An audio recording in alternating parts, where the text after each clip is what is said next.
The sun had only just begun to settle behind the misted hills when Clara stepped off the cart, her boots sinking gently into the moss-lined stones of the cloister path. The evening air was crisp, perfumed with the scent of lavender and old parchment, as though the monastery had been quietly steeping in peace for centuries. Before her stood St. Andens, a cathedral carved into the cliffs above the sea, its great spire catching the final blush of the sun. Time had softened its edges, the once sharp carvings now worn smooth like prayer stones. The abbess had warned her in the letter that it would be a place for silence and learning, a refuge for the mind as much as for the soul. That was precisely what Clara had come for. Not to preach nor to heal, but to learn and perhaps to listen. Vines curled up its weathered facade, not as invaders but as companions, as if nature and stone had long ago reached an understanding. Shadows moved gently along the walls, stirred not by people but by candlelight, flickering behind stained glass windows of saints and sea creatures. The tide shimmered under a silver slice of moon, whispering gently to the rocks. The stone walls did not feel cold. They felt old, as if they had been waiting for someone to notice their stories. Beside the bed, someone had already placed a small book of psalms and a sprig of rosemary. The silence was not empty. It was full of soft breath, of memory, of something deeper she could not yet name. More like a hum, low and ancient, vibrating through the floor beneath her. She opened her eyes but saw nothing. Only the flicker of the moon through her little window. Clara lifted the hem of her dress to climb the final steps. Sister Ile introduced herself with a whisper, as though louder tones might disturb the stones themselves. Her voice was like water flowing over smooth river rocks, gentle and unhurried. The sisters they passed nodded but did not speak, their eyes warm with the glow of candlelight. They ate in silence, broken only by the soft scrape of wooden spoons and the trickle of tea into clay cups. Not for the rituals or the quiet gardens, but for the scrolls, the archives, the ancient manuscripts kept in this place older than any town she had ever known. There was bread still warm from the ovens, a drizzle of honey, and pears ripened to softness.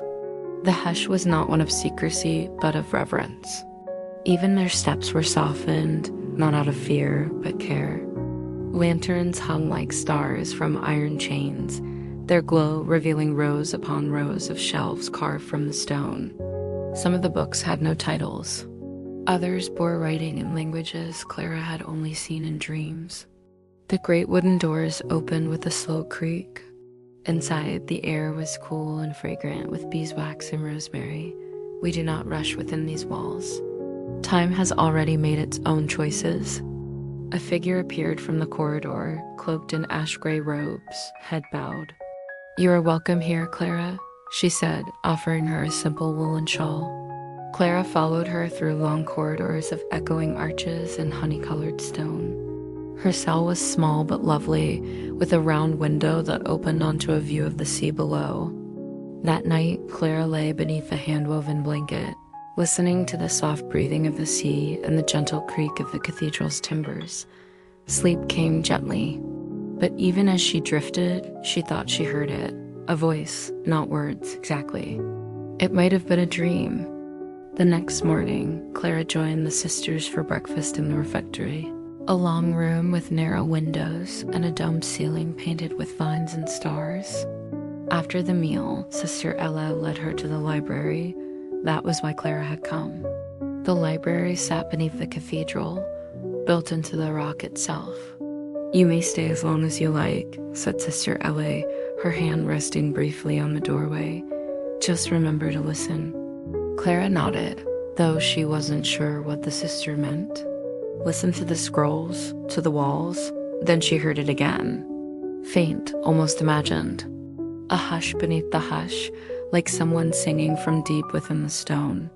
She turned quickly, but the hallway behind her was empty. She took her seat beneath one of the arched reading alcoves and opened the first book. And there, nestled between its pages, was a pressed sprig of lavender and a note written in ink faded with age. It read, "Do not be afraid when the stone begins to sing."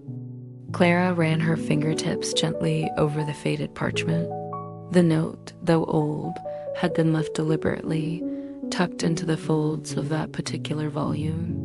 The quiet of the library held steady, its hush pressing softly against her shoulders. She could hear her own breath, hear the parchment crackle as she closed the book. Clara stepped slowly forward. The sound seemed to come from beyond the oldest section of the library. She passed shelves heavy with handwritten scrolls tied in faded ribbon and ink-bound volumes whose spines were cracked with age. She turned it over, half expecting more words, but the reverse side was blank. The lavender, though brittle, still gave off its quiet scent. She held it to her nose, eyes closed, allowing the aroma to carry her back to her grandmother's garden, where bees hummed and summer never seemed to end. She slid the note carefully back between the pages and stood. When she reached the wrought iron gate, it stood open. There it was again. The only light came from the moon, filtering through stained glass windows, painting pools of colored light on the floor.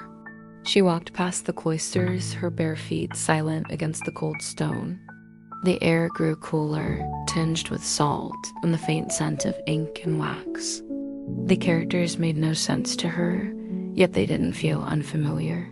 She traced one carefully with her finger. At the bottom, the candlelight flickered across shelves carved into the stone walls. These were older books. Melodic and slow, like the sea sighing beneath a lullaby. Some written on sheepskin, others on bark or pressed reeds. The words on the page dimmed, returning to their quiet shimmer. She waited. The silence, once cold, now wrapped around her like a woolen cloak. A low table sat in the center, with a single open volume laid gently upon it. Only it was not a garden. It was an underground hall of carved roots and golden moss. Stone columns grew like trees, each covered in unreadable script. In the center, a basin of still water reflected not her face, but the sea, curling in moonlight. A low hum, like a voice humming a lullaby through layers of dust and stone. At the far end, behind a wrought iron gate, lay a spiral stairway that curved downward into darkness. "But you may be the first in many years." A placard carved into the wall above it read Scriptorum Silenti, the scriptorium of silence. The soft song beneath the stone, waiting to be remembered. She pulled the thick rope, and the sound climbed through the cathedral spire like a sunbeam chasing away the shadows. Just a hush, like someone remembering something long forgotten. Instead, she stepped closer and placed her palm against the stone wall beside the gate. It vibrated faintly, as if something far below was moving slowly, patiently, like breath from a sleeping giant. She didn't dare descend, not yet. She placed a warm hand on Clara's shoulder and said, "The cathedral remembers those who listen. It does not always speak in words." That night, Clara dreamt she was walking barefoot through the cathedral's garden. She slipped on her shawl and stepped into the corridor, drawn by a quiet impulse she couldn't name. When she awoke, the dream remained so clear that she could still smell the damp earth. The cathedral was slumbering. Candles had long gone out. She didn't mean to go to the library, but her path curved there naturally, her fingers trailing against the wall. A chill ran up her spine. The stairway, half hidden by the shadows, descended into darkness lit only by a single candle on the wall. She paused at the top step, her heart beat louder than the silence. Slowly, she descended. The steps were narrow, carved directly into the rock, worn smooth by the passing of centuries. Clara stepped forward, drawn by the faint shimmer of the ink. It glowed slightly in the candlelight, like it had been written with moonlight or starlight. And suddenly she could hear it. Not just the hum, but the song itself. The pages rustled.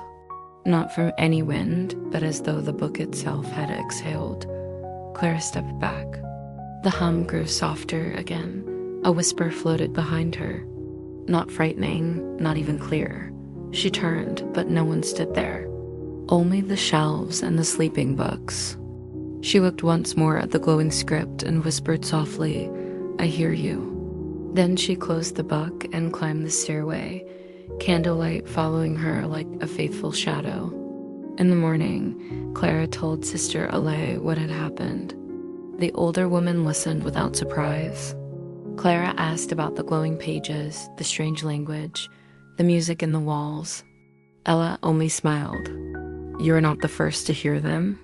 That day, Clara was invited to ring the morning bell. But even beneath the bell's peal, Clara could still hear it. After ringing the bell, Clara lingered in the belfry for a moment. The wind up there was cold and clean. From the high arch, she could see the hills rolling away into soft morning mist. In the cloister courtyard below, Sister Ella stood with another woman. Clara had not seen her before.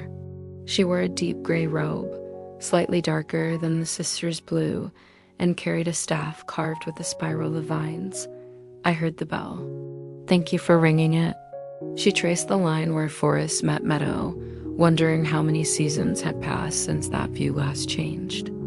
Everything here held stillness, but it did not feel stuck. It felt intentional, like the cathedral itself had chosen to pause and hold its breath.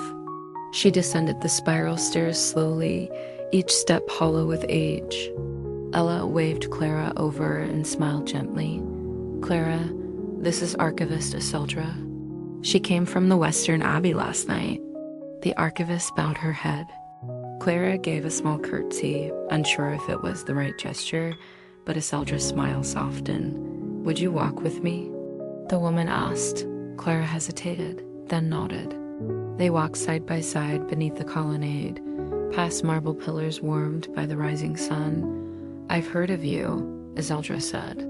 "The girl who came in a storm? Who heard the sleeping song?" Clara looked at her sharply. The other sisters never spoke of it. They would not. Not because they doubt, but because the cathedral guards its stories. The walls were polished and clean, carved with the symbols Clara had seen in the glowing book. The air was warm and still, filled with a floral scent that reminded her of honey and old wood. When one is remembered, it asks for silence around it, as if giving it time to bloom again. Each sat on its own pedestal, wrapped in ribbons of silver thread. The floor was made of polished mosaic, forming the image of a sleeping tree with stirs for leaves. Clara looked down at her shoes. "I didn't mean to break anything or intrude." "No," Iseldra said. "You were called."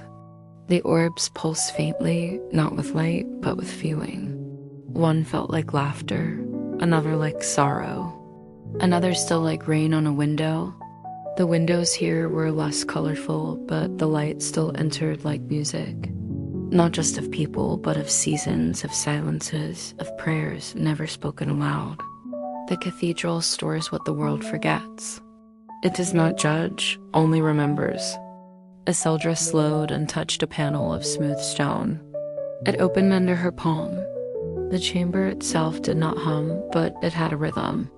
"You are not here by accident, Clara, and the dream you had was not just a dream. Like breathing, like thought. It was alive. Its memory lived in roots and stones, in forgotten hymns, in the breath of ancient books." She closed her eyes and felt her heartbeat slow to match it. She pressed her hand into the earth and felt warmth rise from beneath her palm. They passed into the south corridor, where vines climbed the stone in lazy curls. Behind it was a narrow staircase, lit from within by a soft golden glow. "They remember you now. They will speak when the time is ready." But silence is not empty. It is full of echoes waiting to be heard. "Will you come?" she asked. Clara's heart raced, but her feet answered before she could speak. They descended together, and this passage was unlike the others. At the bottom was a small chamber filled with glass orbs. "This," said Iseldra, "is the garden's memory."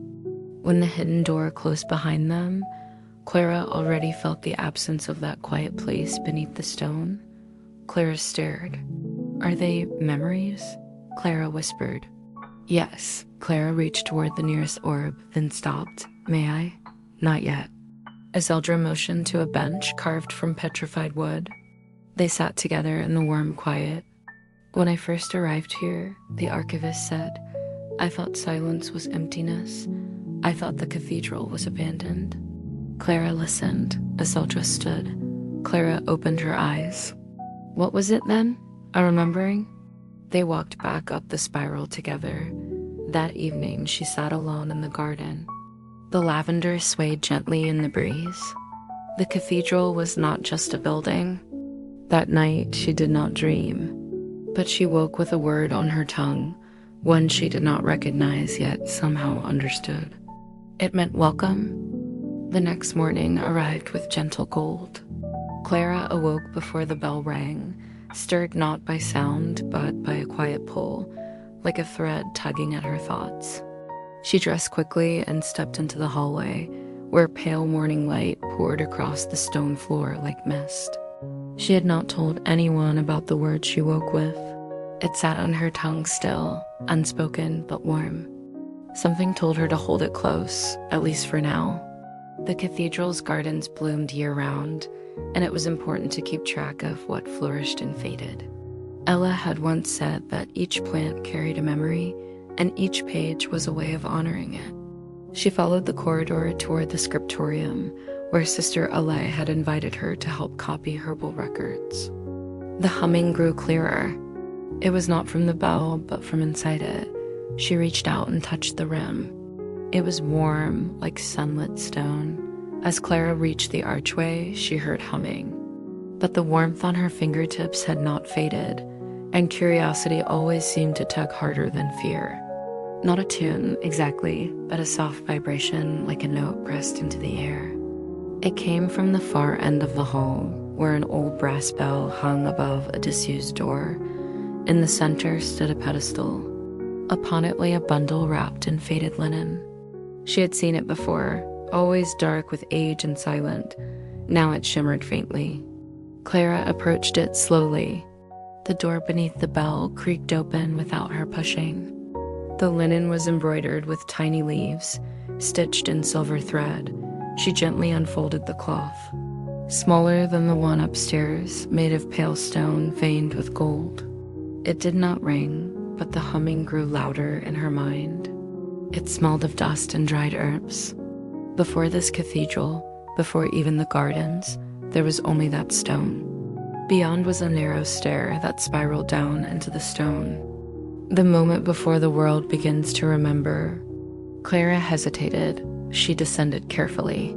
The staircase was lit only by thin slits in the wall, letting in pale shafts of light that shifted as she moved. At the bottom was a small round room, much simpler than the vault of orbs Iseldra had shown her. It is stillness, she understood, though she could not explain why. Not absence. Like she had been handed something fragile and precious, even if her hands were still empty. The way a page waits before words, the way a seed sleeps before sprouting. "Yes," she said finally, "but I think I was already looking for it." Clara stepped closer. Inside was a bell. She did not lift it. She only looked at it, letting her breath settle around it. The scriptorium was filled with lavender and mint, their scents curling in the air. They pressed leaves between parchment and recorded the season's weather, the patterns of moonlight, the dreams spoken in sleep by those who passed the gardens. She did not write in her journal, nor sketch in the dust. She only listened. A rustle behind her startled her. She turned to find Iseldra standing at the base of the stairs. "I wondered when it would call to you," the archivist said softly. Clara stepped back. "It was humming. It does sometimes," Iseldra replied. "But not everyone hears it. What is it?" Clara asked. "The hollow bell," she said, "made from the stone of the first foundation." Clara looked at it again. "Why is it down here?" "Because it holds the first silence," Iseldra said. Clara blinked. "Isn't that nothing?" Iseldra shook her head. Clara nodded slowly. Iseldra motioned for her to follow. As they climbed the stairs again, the humming faded, but the feeling remained in Clara's chest. That afternoon, Clara returned to the herbarium to help Ella. As Ella dipped her quill, she glanced at Clara. "Did something find you today?" Clara paused. Ella smiled gently. "That is how most true things begin." The cathedral bell rang once, soft and low, though no one had pulled its rope. Outside, a breeze passed through the trees, carrying the scent of earth and something older still. That evening, Clara sat by the fountain again, and beneath the usual whispers of wind and water, she heard something deeper, a silence that was not empty, a hush that carried memory, and within it, a voice she could not name but recognized. It simply said, "Continue." In the western wing of the cathedral, past the shadow of the oldest fig tree, sat a low-ceilinged room with thick windows and stone benches. This was the scriptorium, where the air always carried the scent of aged vellum and lamp soot. She had never worked with roquos before. Sister Ella guided her hand over and over, whispering the shape of each letter as Clara traced them slowly. Every day after midday prayers, the sisters came here to write, copy, and preserve the living history of the world outside and within the cathedral. Clara was invited to sit with them now, her place marked with a small wooden stand and a jar of ink so dark it seemed to drink the light. "Each line is not just record," Ella told her gently, "but witness. Writing is a kind of watching." Clara nodded. She wrote the name of a plant she had seen that morning, Angelica. "I think it did, but I don't know how to write what it meant." And next to it, the date and the weather and the presence of bees. Then she paused, unsure of what came next. She looked to Ella. "Did it say anything?" The sister asked, not unkindly. Clara hesitated. "Then write how it made you feel." The archivist walked to the front of the scriptorium and bowed slightly to the sisters. So Clara wrote. It felt like someone humming in the sun. Ella smiled and moved on to help another sister. The words stayed on the page, soaked into the thick paper, anchored by the scriptor's ink. The rain had turned to hail, and the sky thundered so loud it cracked stone. When the east rose shattered, the glass was thought lost forever. By the second hour, Clara's fingers had smudges of black, and her back ached from leaning. Inside was a shard of stained glass, no larger than a plum, glowing faintly with a soft rose hue. Clara leaned closer. It shimmered as though light came from within. But there was something strangely peaceful in the act, like she was not simply recording the world, but stitching herself to it, thread by thread. As she paused to dip her quill again, Iseldra entered quietly, carrying a small wooden box wrapped in blue linen, pinks like dawn, blues like sea glass, a deep pulsing gold. "I've brought a fragment," she announced softly. Every head lifted. Iseldra placed the box on the central table and unwrapped it. "This was once part of the East Rose window," Iseldra said. "The one that fell during the Great Storm?" Gasps rippled through the room. That storm had happened generations ago, but everyone knew its tale. It meant kept. It meant remembered. She had begun writing again, more than she had in weeks. But she could still feel its hum. Not stories, not yet. Just pieces, moments. They came out of her like petals floating on a stream. "How did you find it?" One sister whispered. "A gardener unearthed it near the lavender beds," Iseldra replied. "It had been resting beneath the roots. One high, one low. No one pulled the ropes, but no one questioned the sound." Clara felt a chill. Not cold, but the kind that comes when the world turns suddenly quiet around a moment. Iseldra offered the shard for the sisters to view. When it reached Clara's hands, she held it like it might breathe. The color shifted gently. Clara whispered without thinking, "This remembers the sky." Iseldra tilted her head. "It does." A knowing. Afterward, Clara asked Alay if she could include the glass in her journal. "You may sketch it," the sister said, "but the shard itself belongs to the cathedral." So Clara spent the rest of the afternoon drawing it, not just its shape, but its feeling. She labeled the page with care. Fragment of the East Rose, found beneath the lavender. Still holds morning. That night, the bells rang early. Just 2 notes. Clara lay in her bed, the page about the glass tucked inside her journal. She thought of Iseldra's word, fragment. It did not mean broken. Clara closed her eyes, listening to the wind outside. Somewhere in the vaults beneath, the hollow bell remained silent. And in the quiet, Clara heard the whisper again. Not a voice, exactly. You're already part of the story. The next morning, Clara awoke to a hush so complete it made her pause before rising. Even the birds, who usually chattered with the sunrise, seemed to be listening instead of singing. Her robes were layered in a shade of green darker than moss, and a narrow silver chain rested across her collarbone. She beckoned to Clara with a glance. She dressed quietly, laced her boots, and stepped into the cloister with her journal tucked beneath her arm. The sisters were already gathered for morning prayers, but Iseldra stood apart beneath the arched corridor.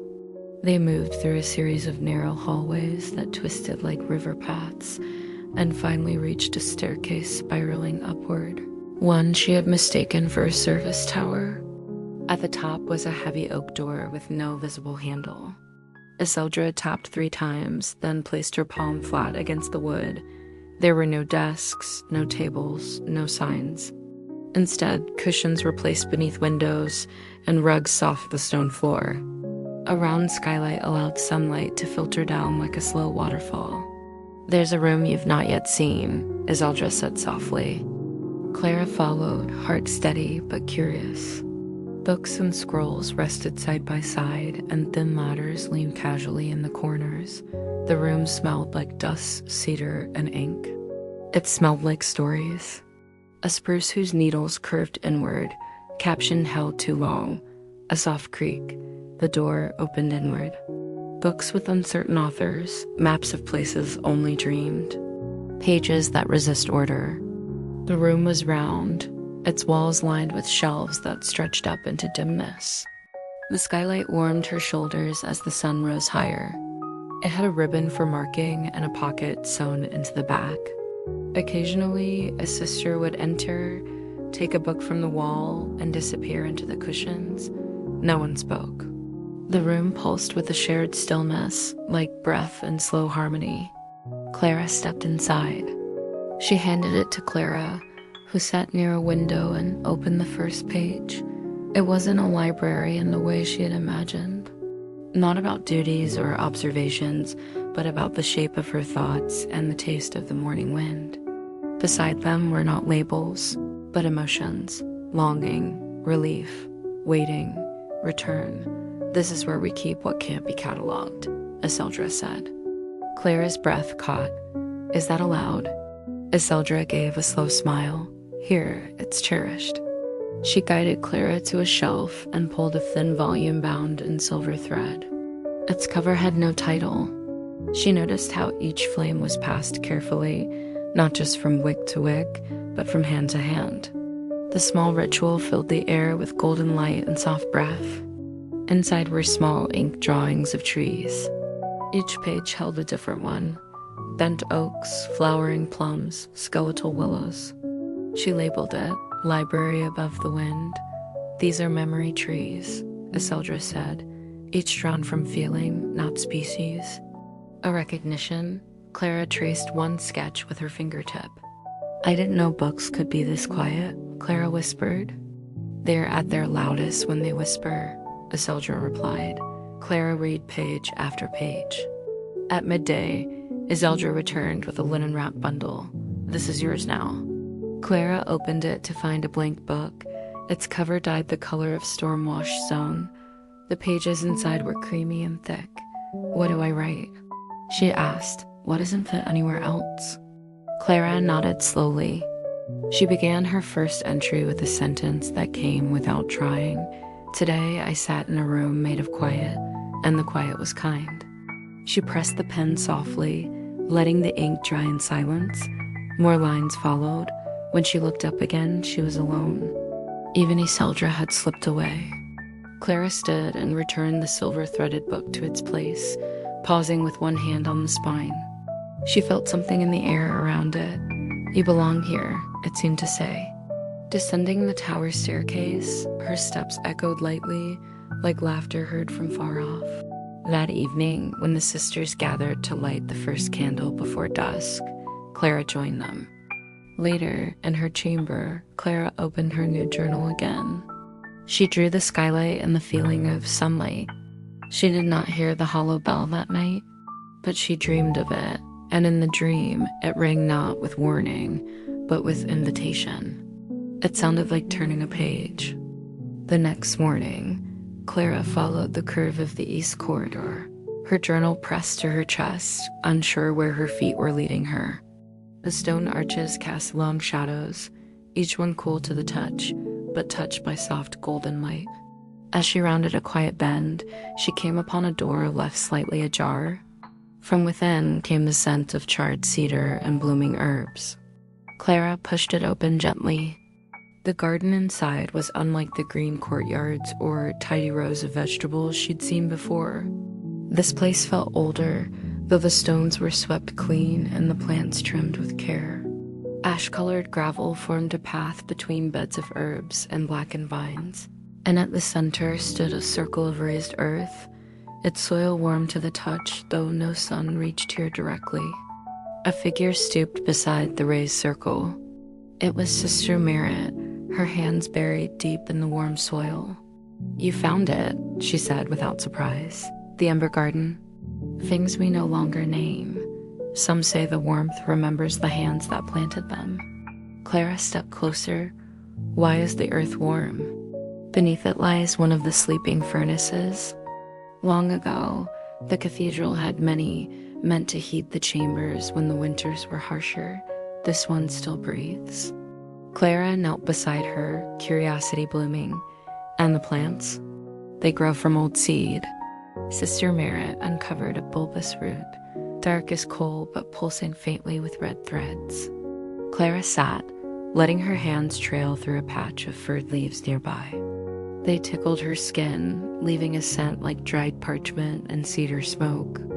A jar of berries left beside the rain cistern for the birds. They sat by an arched window in silence, the tea steeped with orange rind, and something Clara could not name but made her feel like her. Lungs had just been washed by rain. Fresh linen draped gently over a windowsill to dry in the wind. A small pile of flattened pebbles beside the library stairs, each painted with a symbol she could not read. "What does that one do?" "It heals wounds the mind won't let close," Merritt said. When steeped with windward and silence, Clara blinked. Silence is an ingredient, not everyone finds it. The door only opens when the garden wants company. In a place like this, silence is the first and last measure, just as important as water or sunlight. Merritt motioned to a small stone bench. Outside, the stars were just beginning to stitch themselves into the sky, one by one, like slow embroidery on velvet. And she understood that healing in this place came not all at once, but in these quiet hours, layered like silk. Its light flickered across the wall, tracing the faint lines of carving she hadn't noticed before. They were floral, curling, and subtle, worn nearly flat by time. For a while, neither of them spoke. These gardens were built not to feed the body, but to remind us that warmth can come from within the stone. Eventually, Merritt stood, brushing the earth from her robes. Clara wrote those words in her journal later, letting the sentence sit alone on the page. As she wandered the rest of the day, she began to notice other signs of quiet care. That evening, as dusk gathered like soft ink around the edges of the cathedral, Clara joined Eseldra and two others for twilight tea. She told them about the Ember Garden. Eseldra nodded slowly. Clara smiled. "I think I needed it today." One of the other sisters, a woman with gray braids and quiet eyes, reached across the table and gently touched Clara's hand. "We're glad you're still listening." That night, Clara returned to her room and lit the small beeswax candle beside her bed. She touched them with her fingertips and felt something settle inside her chest. The cathedral, she thought, was always whispering. In garden beds, in forgotten stairways, and walls that held warmth when none was expected. She opened her journal and wrote, "There is a fire beneath the soil, and it never went out." As the candle burned low, Clara pulled her blanket to her chin and watched the glow of the flame reflect in the glass of her window. She thought of the warm earth, the root that pulsed, the tea that felt like rain. Sleep came easily, and that night she dreamed of gardens that grew without names, warmed by forgotten furnaces, blooming in silence. In the days that followed her visit to the Ember Garden, Clara began to feel the rhythm of the cathedral settle more gently within her. Each hour held its own flavor. The mornings brought the scent of baked oats and clover honey from the refectory. The soft hush of leather-bound books opened in the scriptorium, and the gentle ringing of a single bell that marked the passage of time. No one rushed, no one hurried anyone else along. It was as though the cathedral trusted you to arrive exactly when you were meant to. But it was the afternoons that Clara began to treasure most. "Follow your feet," she said, sipping from a ceramic mug. One afternoon, Sister Isilda handed Clara a ring of iron keys without explanation and nodded toward the west hall. So Clara did, and descended a narrow flight of stone steps that led beneath the floor she usually wandered. The keys jingled softly against one another as she walked past familiar arches, turned unfamiliar corners. The air changed, cooler, older. Still, but not empty, she stopped before a door of worn oak. When she placed her hand against it, the surface felt warm, like sunlight caught in memory. One of the keys turned easily in the lock. A tapestry covered most of one wall, faded but finely made, woven with an image of the cathedral itself, no different. Upon the table, a book bound in dark green leather. Beneath the names, a note in different hands, fragments of thoughts, prayers, lines of poetry, questions unanswered. The ink varied in age and color, some so faded they could only be seen when the light hit them right. Less aged, less burdened by time, the room beyond was small, stone-walled and lit by one arched window high above. I left because I was no longer looking. At the center of the room sat a chair and a table. Clara approached, heart calm but alert. She opened the book. That was enough. It was a record of names. Each page held just one. The last page was blank, save for the faint outline of a name that had not yet been written. At the bottom of one page, written in clean handwriting, she simply closed the book and placed her palm atop it. "I came here because I was lost." Clara turned another page. Her voice echoed in my sleep, and I understood it was mine. Page after page of brief, quiet truths. A bird, once missing, perched on one of the stone corners. She stepped closer, and she was sure of it. The tapestry shifted, slowly and subtly, not well watched, but between moments of attention. She sat down and flipped further. The shelves were stacked high with lanterns and jars, many glowing softly even without flame. Isilda handed her a small candle sealed with a waxy spiral. The iron key she had used no longer fit in the lock. Each of them had left something, whether a sorrow, a healing, or a question. One entry, dated nearly 80 years prior, read simply, "He forgave me in silence." Clara's throat felt tight. She reached the back of the book.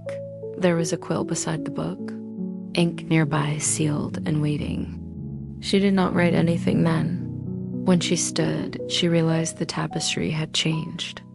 The cathedral woven into the fabric was slightly different now. There were more plants growing along its walls.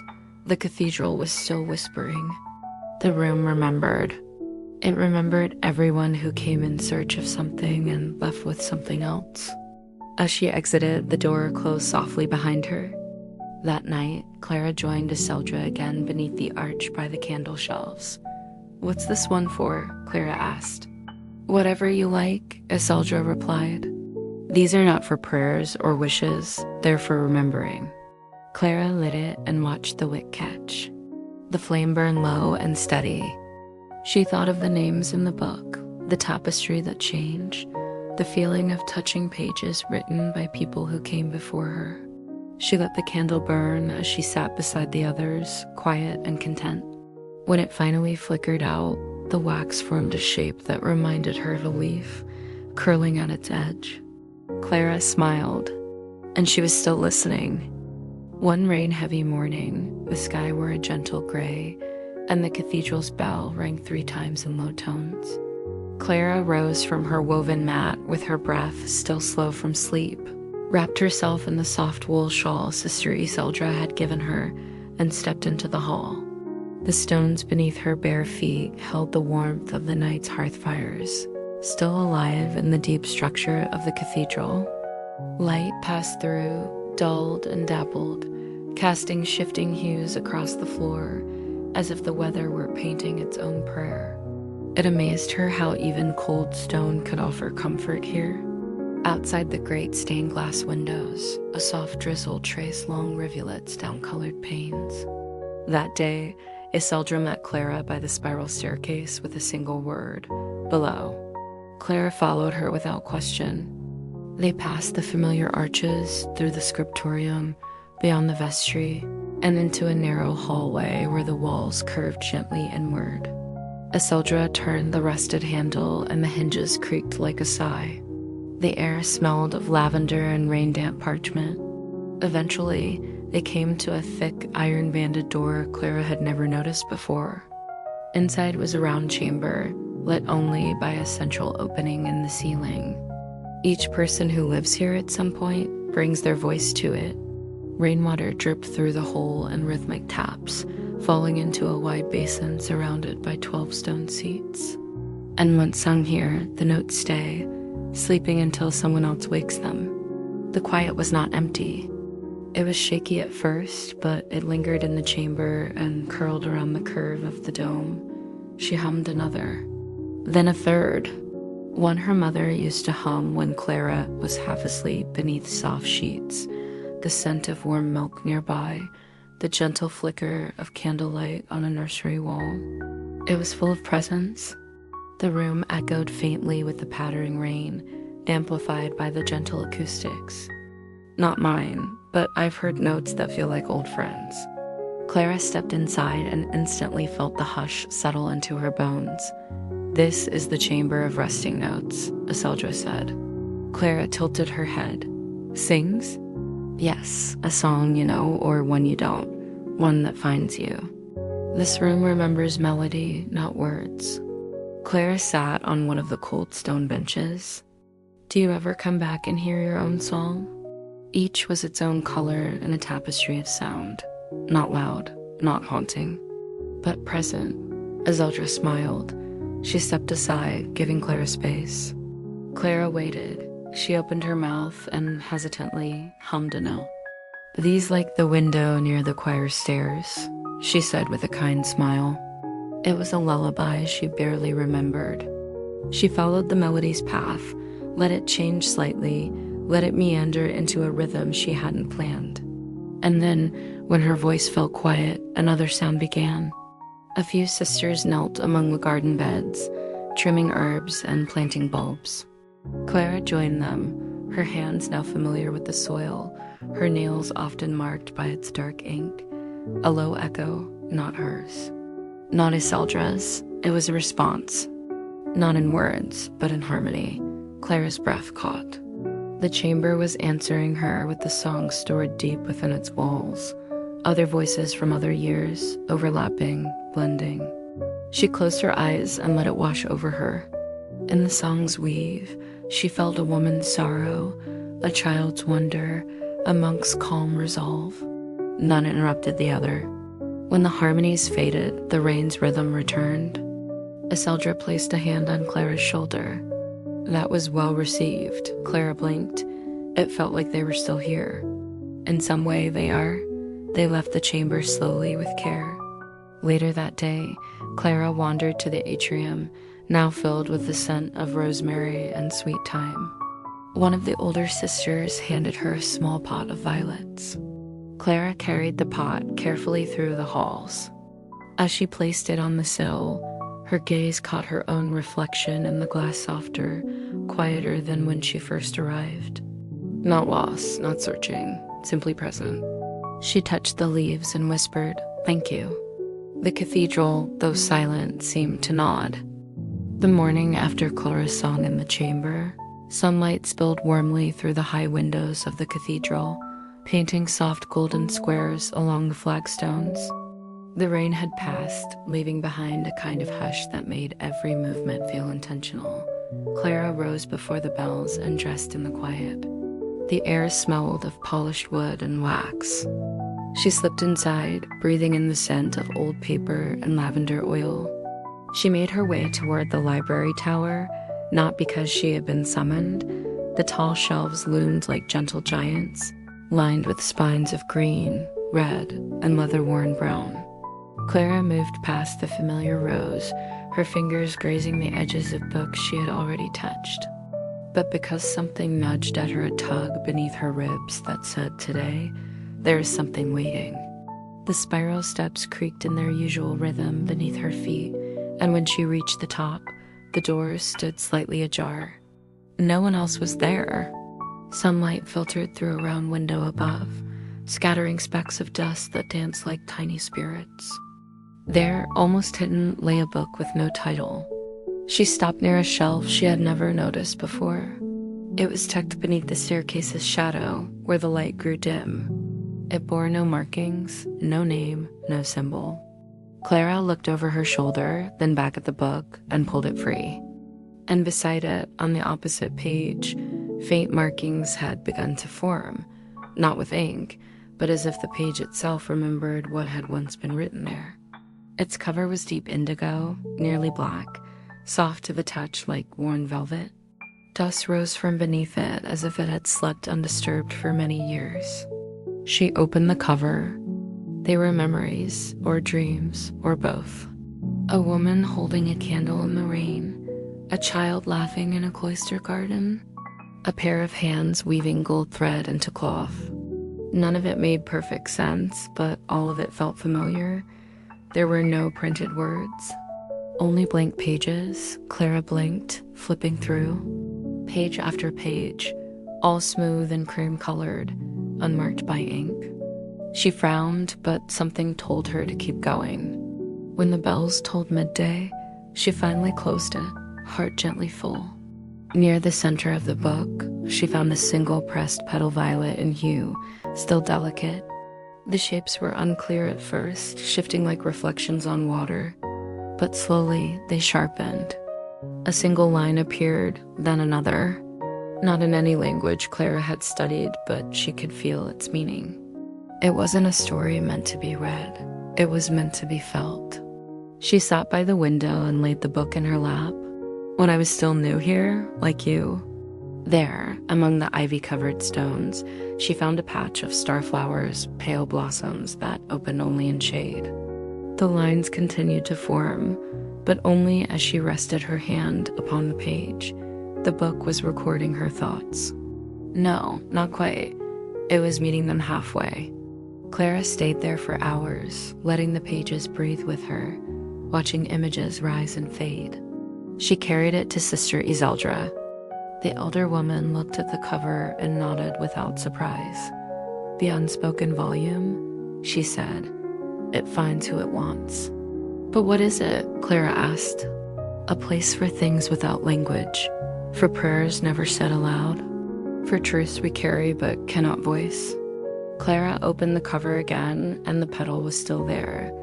Iseldra touched it softly. "I placed this one long ago," she said. Clara smiled.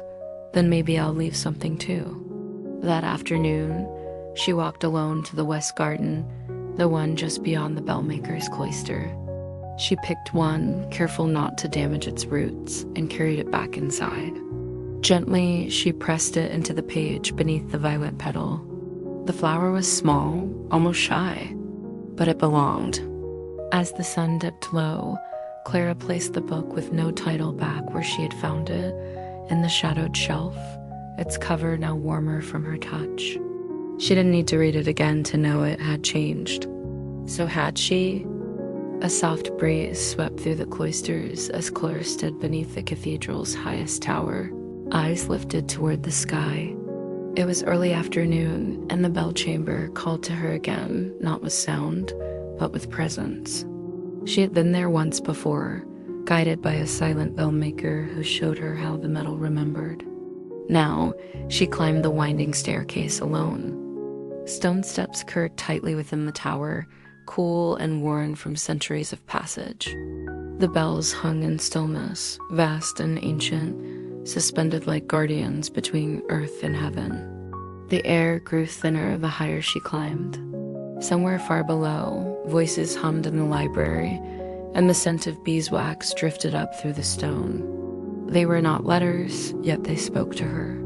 But here, at the edge of the sky, Clara walked into silence.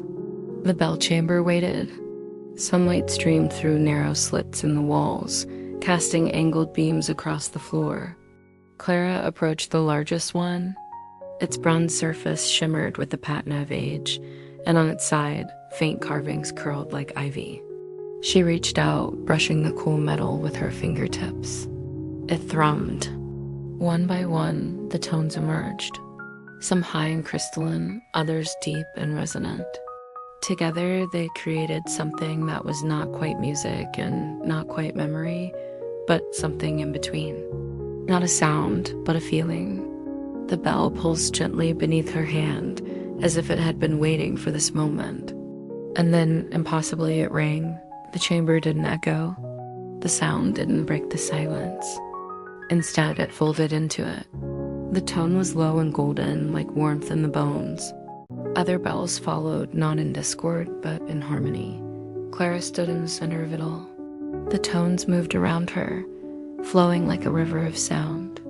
He said nothing, only nodded once, and then pointed to a smaller bell nestled near the wall. She closed her eyes, and within the sound, she saw visions.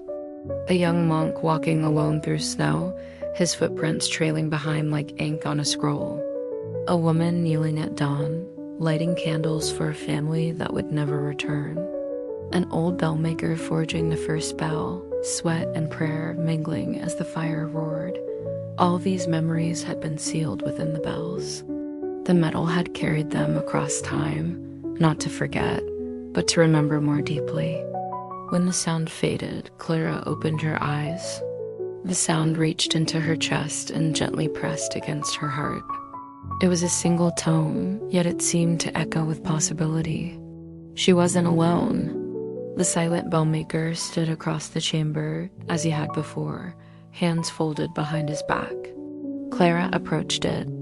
Unlike the others, this bell bore no carvings. It was smooth, humble in size, and polished to a deep golden sheen. The bellmaker held out a small wooden mallet. Clara took it, her hand steady. She struck the bell gently. The note rang true bright, clear, and filled with longing. When it faded, the bellmaker stepped forward and placed his hand over hers.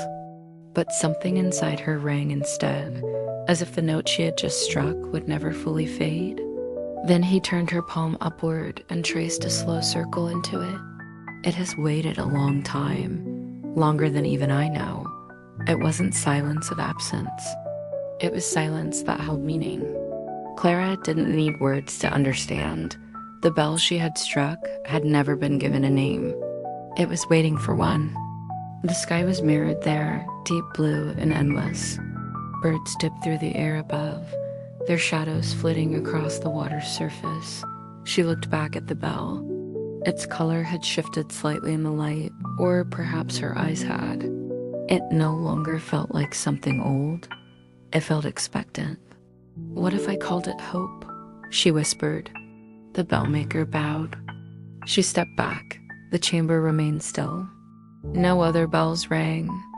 Back downstairs, she passed Sister Iseldra, who glanced up from a tapestry and said, "You've seen the bell that waits." Clara nodded. Iseldra smiled softly. Clara went to the courtyard and sat by the reflecting pool. She thought of the nameless bell, of the song it had sung, and the silence that followed. She whispered to herself, "Sometimes the quiet says more than sound ever could." And somewhere above the vaulted stone and air, the bell named Hope waited to ring again. The cathedral's eastern wing had long remained closed, sealed by age and mystery. Ivy clung to the stained glass windows, and its arched doors rarely stirred. But that morning, Clara found them standing open, just wide enough to invite her in. The space beyond was neither chapel nor cloister, but something older. One showed a tree with golden leaves standing in snow. Another showed a woman cradling a bowl filled with stars. None of them bore names, and yet each seemed familiar, as if Clara had dreamt them before. The air felt different, thicker with silence, woven with the scent of old wood, moss, and stone warmed by centuries. No one else seemed to notice. Dust motes drifted in the air like golden snowflakes as Clara stepped past the threshold. Ivy framed the stone rim, and through the glass, sunlight poured in steady shafts. At the center of the room, carved directly into the floor, lay a mosaic of the 4 seasons. She walked carefully down a corridor lined with murals, so faded they looked like memories drawn in mist. And winter stood tall and still, cloaked in silver. The hallway opened into a round chamber lit from above by a circular skylight. Spring wore robes of green, hands outstretched with lily. Summer held the sun between her palms. Autumn knelt, scattering amber leaves from her lap. The air turned bright with birdsong. Wildflowers bloomed at her feet, and the scent of lavender and fresh rain filled her lungs. Each figure faced outward, forming a wheel. Clara could see her breath, and yet she felt no chill. Only quiet, only rest. Clara stepped into the circle, and for a moment, everything shifted. She blinked and found herself surrounded not by stone, but by meadows. Spring. She knelt and placed her hand on the mosaic's center, where all 4 seasons met. Then, with a blink, the world shimmered again. Fields of gold rippled in the wind. The sun stood high and unwavering, and she heard laughter from somewhere far away, bright, youthful laughter that echoed without walls. It reminded her of the bell chamber, though this was not sound from metal, but from earth, from deep within the cathedral's foundation, as if the building itself was remembering the world outside its walls. Summer. Somewhere, a bell rang deep and distant, marking an hour that no clock would claim. She looked up and saw that the light through the skylight had changed. It shimmered with faint color, not just white, but hints of pale green, dusky orange, soft blue, and bright gold. She no longer questioned how the cathedral held so much wonder. She simply accepted that it did. Another blink. The wind turned crisp. Leaves rustled downward, and the scent of apples and wood smoke drifted past her. Autumn. I didn't mean to find it. It just opened. The air grew still. A hush fell over the landscape. Snow blanketed the ground. Trees stood bare but proud, etched in silver light. Winter. She was back in the chamber. Nothing had moved, yet everything inside her had changed. The seasons had not just shown themselves. They had passed through her. She watched the shifting light on the floor and thought of the vault, of the leaves still pressed between the pages of her notebook. She felt the hum of the seasons echoing within her, a reminder that time did not always move forward. Sometimes it circled gently, returning to where it began, offering rest and renewal. It was warm. Clara glanced once more at the painting of the tree in snow, noticing now a small bird nestled among the golden leaves. It hadn't been visible before. A low hum began to rise, not in her ears, but in her bones. The ivy above shifted. A single leaf fluttered down, golden and soft, landing gently in Clara's open palm. The seasons lived here not as moments in time, but as forces of stillness and motion, always present beneath the surface of stone. Clara remained seated on the mosaic, eyes closed, letting each breath align with the rhythm she now felt. When she opened her eyes again, she wasn't alone. Brother Aurelian stood at the doorway.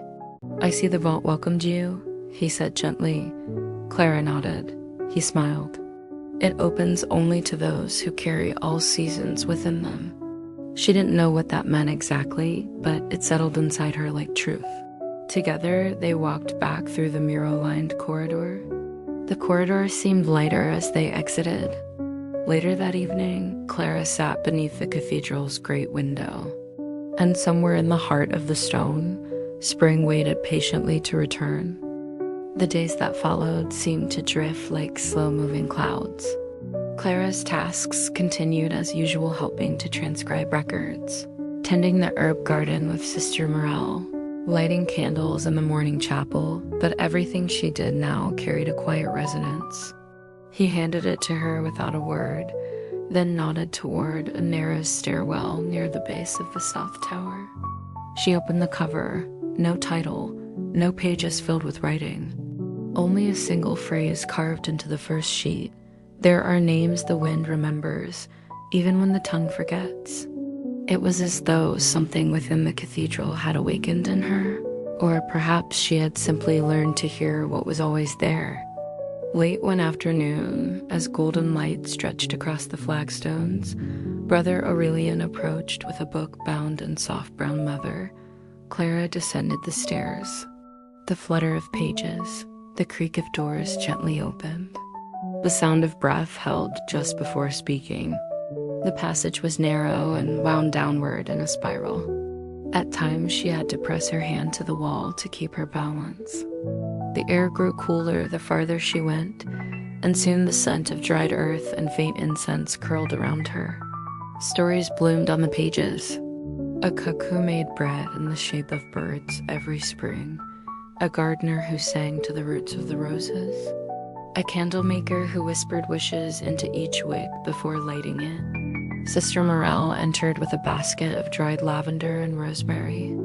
She smiled at Clara and began placing small bundles on the stone benches, letting the scent drift upward like prayers. No dates, no explanations. Just names etched into stone, hundreds of them, worn by time. We are the keepers of breath and memory. When someone forgets a name, the cathedral does not. It breathes them back into the stone. At last, the stairs gave way to a quiet space.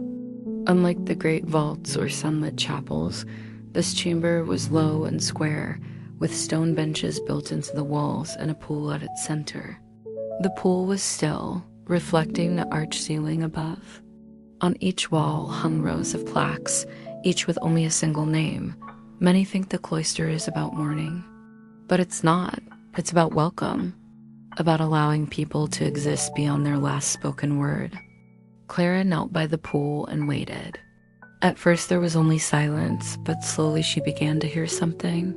Not voices exactly, but the hush of memory. She looked again at the plaques and realized something strange. Many of the names were familiar. They matched those of forgotten sisters and laypeople from records.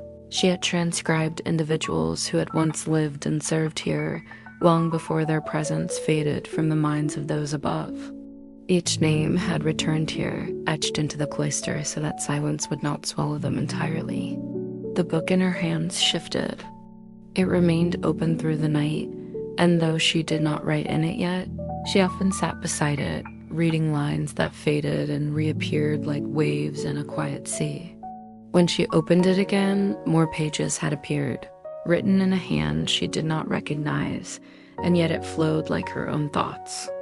By the time she emerged into the golden light of early evening, the world felt slightly changed.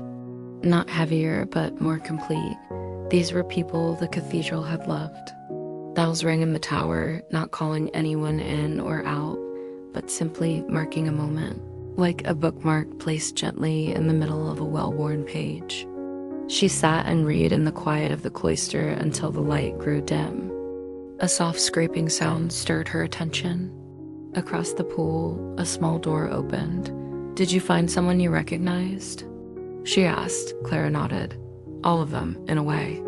Morel sat beside her and handed her a bundle of rosemary. They sat together in stillness.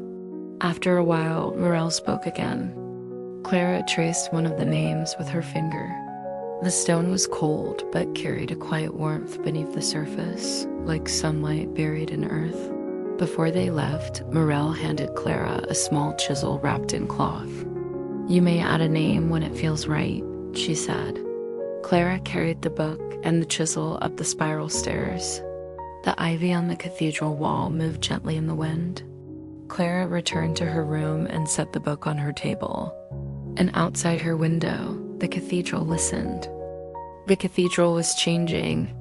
Clara felt it in the small things, how the floor tiles warmed beneath her feet in the morning, how the candles flickered without draft, how sometimes a corridor that should have ended in a wall now held a window instead.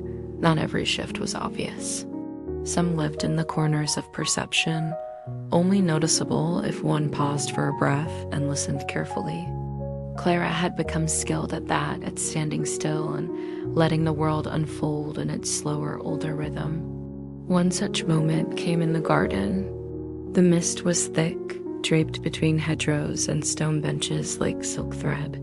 Even the crows were silent. Clara wandered toward the statue of Saint Evodia, whose arms reached out not in warning, but in invitation. Just a narrow trail of stones leading between walls, thick with moss, bending gently downward as though guiding her to an older memory. Carvings spiraled outward from its rim petals, birds, stars. In the very center of the water rested a stone disk, untouched by ripple or leaf. It bore no writing, no symbol, only smooth, untouched surface. The silence deepened the farther she walked, not from lack of sound, but from the presence of stillness. She had risen early that morning, long before the bells stirred. Beneath the statue, hidden in ivy, she found a passage she had never noticed. It wasn't a tunnel or a stair. He gave her a gentle nod before placing the bundle on a nearby bench. Without speaking, he unwrapped it to reveal a set of worn stones, each engraved with a symbol. A sun, a hand, a key, a tear, a gate. At the end of the path was a round room open to the sky. Stone benches circled a shallow basin filled with rainwater. Clara sat and waited. Clara didn't know her name, but she felt her pain.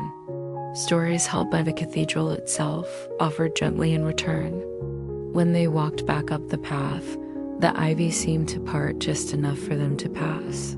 She carried the chisel Sister Morel had given her, and a name now rested on her lips. One not written in the cathedral's records, but whispered into its stones long ago. It never demanded offerings or penance. All it ever wanted, it seemed, was for someone to notice, to see what had been overlooked, to hear what had gone unsaid, to speak what was almost forgotten. The hand symbol floated beside the stone disk, then slowly sank. As she finished the last stroke, a breeze passed through the chamber, not cold, not warm, only present. The stone seemed to settle more deeply into the wall, as if exhaling. It wasn't long before she heard the first whisper, not from the walls, but from within herself. A memory rose her mother brushing dust from a library shelf, her voice singing a lullaby in a language Clara no longer remembered. The sound brought no sorrow, only warmth. Then another echo surfaced, her father's laughter at the dinner table, lighting a candle even though the room was already bright. A place for the echoes within her to rest, not to be examined or explained, but simply acknowledged. Each memory settled into the space, like a pebble placed gently in water. She realized this was not a room of secrets, but of invitations. A quiet footstep startled her. Brother Aurelian stood at the edge of the circle, carrying a cloth bundle. He gestured toward the water and sat beside her. Clara understood. She picked up the stone with the hand and placed it in the pool. The memory that rose wasn't hers. It was the sound of a girl crying softly in a corner pew. Each stone they placed seemed to stir echoes not of sorrow, but of witness. Eventually, Brother Aurelian stood and bowed toward the basin. Clara mirrored the gesture. That evening, Clara returned to the Cloister of Names. She knelt and carefully etched the letters and psalm. She didn't know why this name had waited so long to be remembered, only that it needed to be.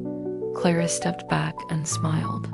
The cathedral didn't ask for grand gestures. In the quiet afterward, she touched the worn edge of the plaque and whispered, "You are here." Outside, the bells marked the hour with a gentle tone, less like a signal and more like a heartbeat. The final days of summer soft the light that poured through the high windows. Shadows clung to the edges of pillars, and the air held the hush of something settling into place. The cathedral had begun to breathe in longer rhythms, as though preparing for a sleep it had once forgotten. Clara felt it too. Each morning, she woke not with urgency, but with reverence. She swept the walkways without being asked, refilled the brass lamp in the chapel vestibule, and paused at the doorways that once unnerved her. The whispers had grown faint, not absent, just less insistent. No one had reopened the door. The bells simply began to ring again, unasked, with perfect clarity. And every evening, the sound echoed down into the stone halls, threading through stairwells and arches, then vanishing like mist after rain. They no longer asked her to listen, they simply walked beside her. The others noticed the change as well. A silence that had grown fuller, wiser, the kind that speaks only after everything else has been said. Brother Aurelian's steps had grown lighter, his voice now laced with quiet delight. Sister Morel often stood by the rose window, humming softly as she mended the altar cloths. No seal, just her name in neat, careful handwriting. Inside, the message was simple.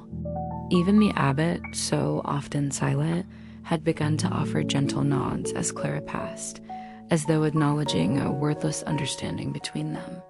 She looked around the stone room, the chair where she had once trembled, the small window where birds now perched, the wooden shelf where her notebook rested, or go. The gate is no longer locked. But it wasn't only the people who had changed. Not as a record, but as a gesture, a quiet offering. The bell tower, once sealed, now rang each dusk with a tone that seemed older than its structure. Clara often sat beneath the central dome during these moments. Children chased falling leaves in the square, a merchant stacked pears beside a cloth-covered table. The world had not changed. A quiet soul with a knowing gaze who asked no questions and offered no stories. Only presence, only pause. There, on a bench of cool marble, she would close her eyes and listen not for voices, but for the silence that held them. It was in that silence that she finally understood. To walk with care, to ask nothing in return. To remember that stones could weep, and light could pray, and gardens could sing. It had waited not for answers, but for witness. The cathedral had never needed fixing. It had never been broken or asleep. It had only been waiting for someone to hear it again. Instead, she walked a road that followed the edge of a low stone wall, leading not to a destination, but into a wider kind of quiet. And Clara had stayed long enough to become one. One afternoon, the abbot handed her a letter. "You are free to stay." No one asked her to leave. No one pleaded for her to remain. Clara folded the letter and placed it on the small desk in her chamber. Then she opened the drawer and retrieved the dried flower she had pressed weeks ago. Its petals were brittle, but their scent lingered faint like memory. She walked to the sanctuary. There, on the altar, she placed the flower between two open pages of the cathedral's registry. When she left through the main doors, they did not groan or creak. They opened as though they had never been closed. Outside, the wind was soft and the village lay in peaceful stillness. But Clara had. She did not return home, nor did she vanish. Sometimes, in years to come, travelers would arrive at the cathedral and speak of a woman they had met along the way. And within the cathedral, the bell would continue to ring. Not as a summons or a farewell, but as a song that remembered its own voice. A whisper that did not fade, but lingered like dust in golden light. A place where silence lived and memory found rest.